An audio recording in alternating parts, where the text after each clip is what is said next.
Olá, está no ar mais um programa Ciência e Espiritualidade, organizado pelas Faculdades Integradas Espírita, aqui na CWB-TV, toda sexta-feira às 18 horas e com reprises no decorrer da semana, ou no site www.cwbtv.net.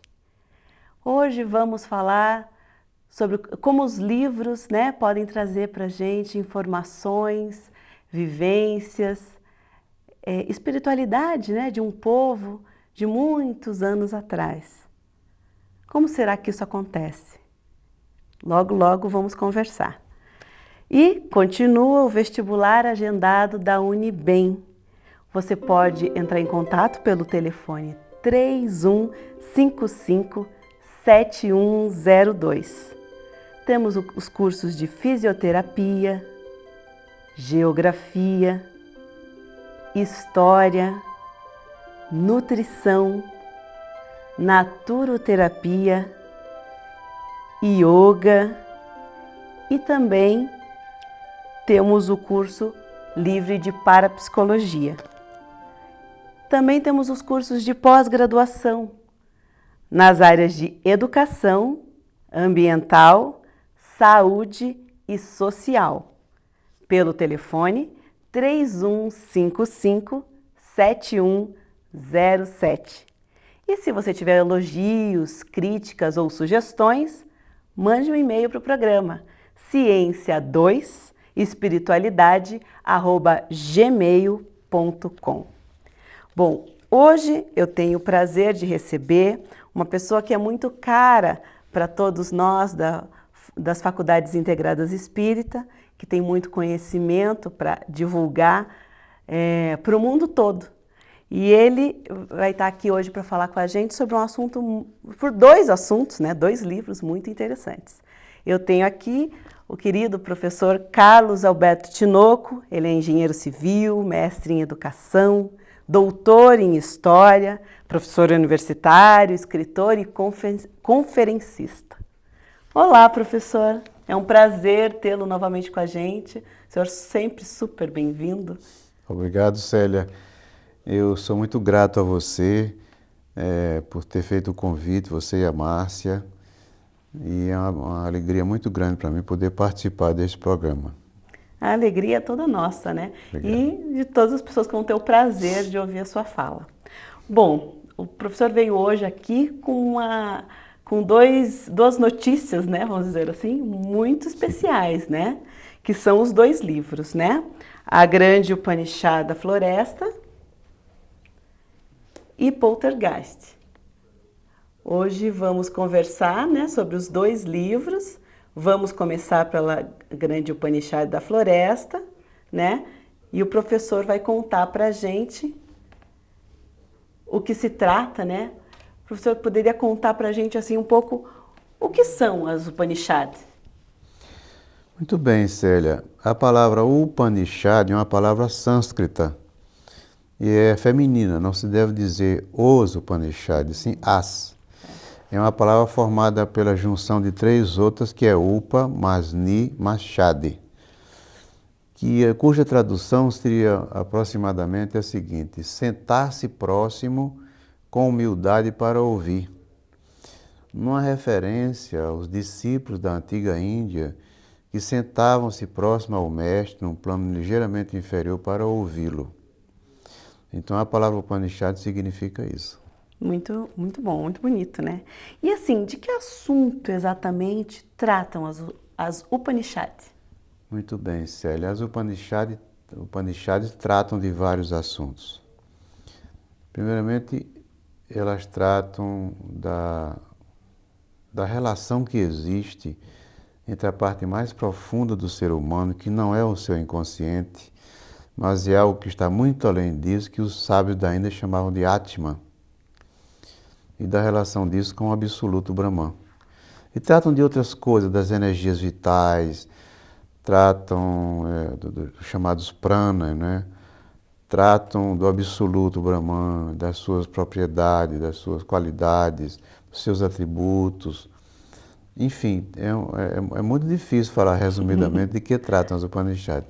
Elas são vastas e poderia dizer que elas passam por vários temas. Passam por vários temas, exatamente. E teriam, assim, quantos são esses temas? Por volta de quantos temas? Quantas são as Upanishads? Isso. Olhe, existem 108 que são consideradas as mais importantes, citadas numa outra Upanishad chamada Mukti. Mas estudiosos consideram que existam mais de 200. Nossa. Para a literatura, né, para a literatura sagrada da Índia, né, o que elas representam ainda hoje, nos dias de hoje, o que elas representam? Bom, as Upanishads são lidas hoje em todo o mundo, né? São fruto de estudos em universidades, em vários países do mundo, sobretudo nos Estados Unidos. Tem muitos professores sanscritistas que ensinam sobre Upanishads. Continuam traduzindo diretamente do sânscrito Upanishads as mais diversas. Na Europa também existem muitos professores, tradutores do sânscrito para os idiomas europeus. E as traduções continuam. E o que eu faço aqui no Brasil é traduzir para o português, para contribuir modestamente para a historiografia das religiões em língua portuguesa, né? Que é muito importante, né? Obrigado. E quem escreveu as Upanishads? Dá para determinar, assim? Não, Célia, não dá porque eles são autores anônimos. Como as Upanishads foram escritas em estado elevado de consciência, em estado alterado de consciência, esses autores, eles não se consideravam os verdadeiros autores. Certo, né? Então eles não assinaram, porque achavam que o autor disso é incognoscível. Que não cabia a eles dizer que seriam autores. Eles só foram um instrumento, vamos dizer assim. E também eles também não assinaram, não dataram. Ah, isso era mais uma pergunta minha. Não tem como ter uma ideia, né, de quando foram escritas? Uma noção, sim. Uma noção, sim. Uma noção, sim. Seria pelo estilo do sânscrito. Pelo estilo. Então, as Upanishads teriam sido escritas entre o ano 900 a.C. e o século 17 depois de Cristo. Tá. Nessa faixa aí. E é impressionante assim como esse trabalho que tem muito tempo, né? Como hoje cada vez mais ele está caminhando, como o professor já citou mesmo, né? Ele está caminhando em vários países, estão acontecendo as traduções, né? Inclusive aqui na Faculdade Espírita, desculpe interromper, quando eu trabalhava no curso de Yoga, e a professora Sandra Cury também, nós ensinávamos Upanishads. Olha só. E na Índia, como para a Índia, né? Porque saiu de lá. Saiu né? de lá. Mas como existe uma releitura da Upanishad, vamos dizer assim? Só existe. E como Só funciona existe. lá isso? E eles são estudados em universidade. Eles têm, por exemplo, em Benares, que é a atual Varanasi, eles têm a Universidade de Sânscrito, né? Que são universidades encarregadas de estudar e traduzir textos sagrados da Índia, né? Certo. Ainda hoje esse assunto é ampla e profundamente estudado em toda a Índia, mas vale ressaltar que, infelizmente, como a Índia está se ocidentalizando aceleradamente, né, aderindo ao capitalismo, né, Muito fortemente. muito fortemente, a classe dominante da Índia considera toda a tradição sagrada da Índia, algumas áreas da classe dominante da Índia consideram as tradições indianas como superstição. É uma pena, né? É Porque uma se pena. perde um estudo, É uma né? pena. Todos esses textos que são... Estão desestimulando o governo indiano a retirar dos currículos o estudo das tradições sagradas da Índia. Mas que bom que o professor traz para a gente, né? Essas tradições e a gente pode difundir. Obrigado. Eu vou mostrar mais uma vez a capa do livro, A Grande Upanishad da Floresta. E professor, onde a gente pode ter acesso ao seu livro? Como a gente encontra? Olhe, no dia 22 de setembro, na Praça do Relógio das Flores, na Fundação Cultural de Curitiba, que é uma casa de cor amarela que fica numa esquina, em frente ao cavalo, vai haver o lançamento desses 2 livros, né? Certo. Então eles lá poderão ser encontrados. Ou então, na livraria do Chaim tem. Na livraria do Chaim também. Então, quem se interessou, quer saber um pouquinho mais sobre a grande Upanishad da Floresta, está convidado a aparecer, né, dia 22 no lançamento, ou ir lá na livraria Chaim conhecer.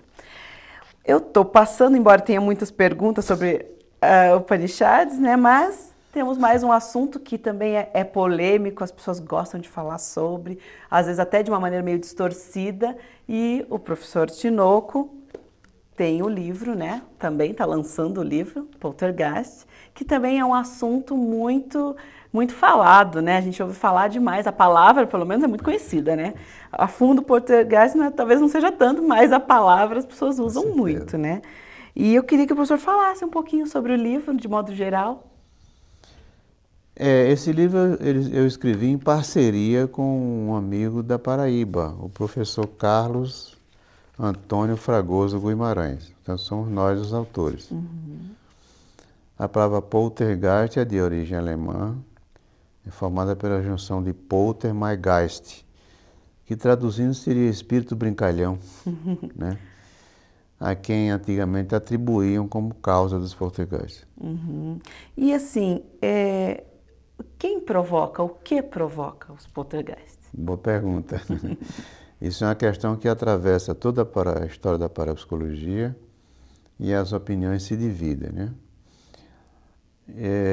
Eu acredito que possa ser provocado por agentes vivos, né? Pessoas em estado de perturbação, de conflitos internos, ou pela ação de pessoas desencarnadas, sobretudo se houver no local que a parapsicologia chama de agente psi, que é um jovem na pré-adolescência. Então esses jovens, naturalmente, seriam o agente através do qual esses agentes não físicos movimentariam as energias para causar o poltergeist. Tentando trocar em miúdos, o pessoal lá em casa acompanhar. Seria esse pré-adolescente, né? É uma possibilidade, né? Evidentemente. É uma possibilidade. Uma possibilidade que esse pré-adolescente, de repente, dentro da casa, poderíamos dizer assim, que ele liberasse energias que acontecesse essa movimentação de objetos. Exatamente isso. Seria isso. Exatamente. Para trocar... Quer dizer, o agente, no caso da hipótese do agente vivo provocar o poltergeist. Ah, né? certo. Agora, no caso dos agentes desencarnados provocarem o poltergeist, esse agente forneceria um tipo de energia que os seres desencarnados manipulariam para provocar o poltergeist. Essa é uma hipótese menos aceita. Menos aceita, né? certo. Embora existam vestígios muito importantes da existência dos dois casos. É isso que eu ia perguntar. Há quantos tipos de poltergeist? Existe essa forma e várias outras? Como seria Não, isso? existem alguns tipos bem característicos. Quais seriam? Existe poltergeist cuja característica principal é a presença de fogo. Fogo que queima a casa, que queima roupas, que queima E ele sofás. surge sem uma explicação clara. Continua nas duas hipóteses. Ah, né? você continua assim. Mas ele surge do nada. Ele aparece. Ela aparece de repente, né? A casa é infestada por isso, as pessoas ficam naturalmente Deve ser assustadíssimas. Né? muito assustador. Muito assustada, muito assustador. Então, se é por fogo, por pedras, movimento de pedra que cai no telhado, entra pela janela das casas, pela presença de água, que molha tudo, atrapalha as pessoas, e também pela presença de visão de seres estranhos, né? Como, por exemplo, em São Paulo foi estudado um caso em que pessoas viam uma espécie de garra rasgando os estofados da casa. Né?